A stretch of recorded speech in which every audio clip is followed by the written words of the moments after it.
there was a lot of questions about adequate training for the officers that were supposed to enforce it, and there was a long delay in getting decibel meters for them to actually measure the sound with, and I don't think anybody knows what their objectives are at this point. Okay, well, next up, the Mint. So John, where are we now? Well, we're right across the street from the Lodge, which used to be the First Watch restaurant, and about 50 yards beyond the Lodge is the Hotel Indigo. We're kind of in the heart of the entertainment district in downtown Scottsdale. Okay, well, let me flip over to the Lodge a little bit. It looks like it's got a lot of outdoor patio space. Yes. Now, is that one of the problems, that a lot of these places are outdoor or facilities? Yes, certainly it is. It's much more difficult to contain the sound from the sound system or live music if you have a use permit for live music.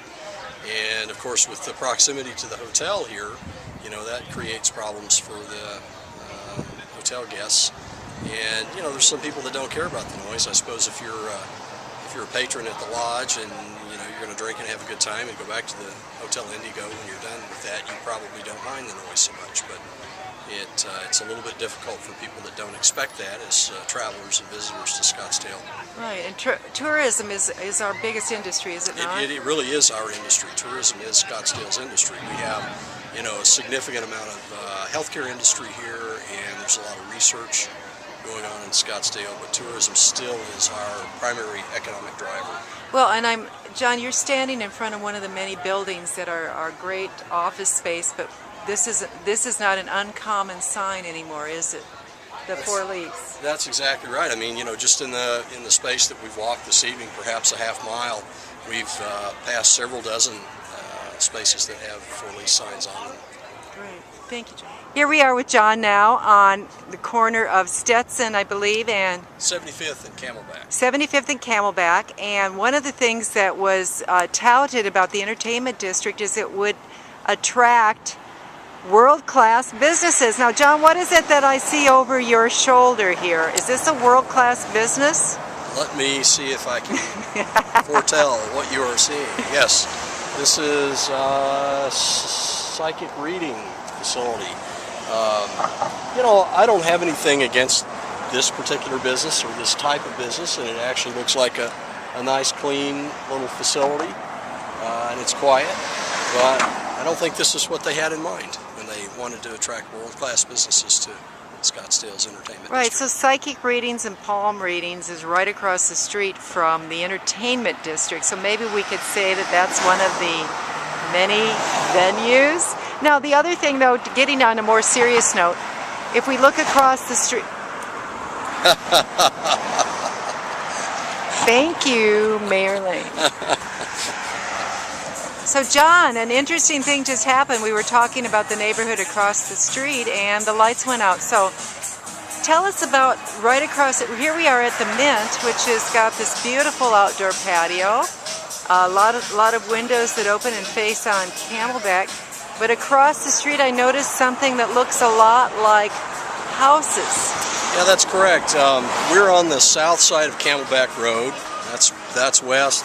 East is behind me. Across the street from us, on the north side of Camelback Road, is a row of older homes that have been converted to offices. This is all service residential zoning. But immediately behind this row of houses is Darrell Estates 2 neighborhood and the south end of Villa Monterey. So you can see that in a space of about 100 to 150 yards, you have a fairly large nightclub facing single-family homes, single-story, single-family homes. Now, you have talked to a lot of the residents in this area as you've gone door-to-door on your campaign. What are some of their concerns? Well, they have the same concerns we talked about earlier. They have concerns with bar patrons parking in their neighborhoods, leaving litter behind, drinking in the neighborhood, and then walking across Camelback to get to the entertainment district, all in the name of avoiding valet fees, because we have a very short supply of parking in the entertainment district, and so most of these businesses have valets to accommodate their patrons, but obviously that costs money for the individual patron to park their car. And then you have the noise of the patrons transiting in and out of the neighborhood on foot, especially after they've been drinking and going back to their cars, which means obviously they're getting in their cars and driving out of the neighborhood after they've been drinking, which can be a problem as well. And, you know, litter and worse that are left behind when they leave. Those all create problems for the folks that have to live with them. Well, one of the most infamous, or I guess that got national attention during the Super Bowl, was the W Hotel. So let's go on down there and we can talk about that when we get... Okay, John, we are still on Camelback Road, but now we are right in front of... This is the W Hotel, Buckboard Avenue. Okay. And you can see this is the east wing of the W. Okay. As we walk up, you'll be able to see how it's kind of a big horseshoe shape facing to the north, with the pool in the inside of the horseshoe. Okay, so as I was saying a few minutes ago, there was a lot of controversy here because during the Super Bowl, a lot of the professional athletes and other celebrities stayed here at the W because it's kind of known as the celebs hotel. But weren't there a lot of problems associated with that for the neighbors and stuff? Sure.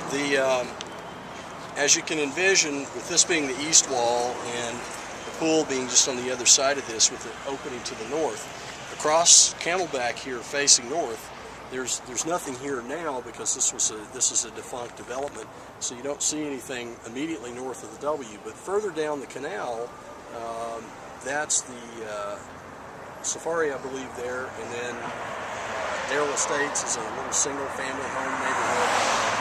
Darrell Estates 2, I should say, just north of the Best Western Sundial here. So this big horseshoe kind of created a big megaphone that projected the sound from the pool deck parties at the W northward across Camelback and into the neighborhoods. So it created a lot of problems.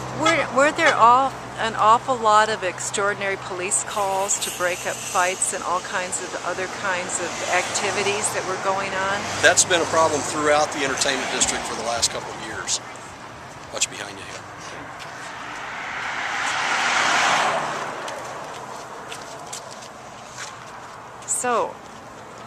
And what is the strategic plan of the city to deal with this area? Is there one? Well, they've passed a series of new laws and regulations, and they've tweaked some old ones to try and deal with some of the symptoms of the entertainment district. The underlying problem, though, is that we've basically created a critical mass here that exceeds our ability to control it with regulations. We have entitled the highest concentration of bars and nightclubs in Maricopa County right here in one small area. So say that again. This is the highest concentration. Maricopa County is one of the largest counties in the country. That's correct. And you're saying that right here in Scottsdale at Camelback and 75th Street is the largest single concentration of bars in Maricopa County? That is correct. So what do the residents think about this? Did they vote for it? No, not at all. In fact, the folks that have had to suffer with this really have been ignored the most by City Hall. The folks in Darrell Estates 2 and in Villa Monterey have been very vocal. Even before this became a problem, they tried to engage with city government and let them know that they thought we were going to have problems if we continued this trend. And the planning staff and the city council and the mayor basically ignored those inputs, and the problems that were predicted occurred. Now, isn't this one of the reasons that you decided to run for mayor? Absolutely. This is one of the things that I fear for my little downtown neighborhood as well, and I definitely identify with the residents here in Villa Monterey and Darrell Estates that have to deal with these problems really every week. So is this one of your top priorities? It absolutely is. It absolutely is. We have to have a clear set of enforceable standards for these businesses, and I think the responsible businesses want that set of standards as well and the will to enforce them. They realize that it hurts everyone to have the situation be out of control, so I think we'd really benefit from, again, clear enforceable standards and the will to enforce them. We're here on the scene with mayoral candidate John Washington and just Arizona Lipstick Lady. Going to keep on with the interviews so we get to do the truth and see what we can do about saving old Scottsdale.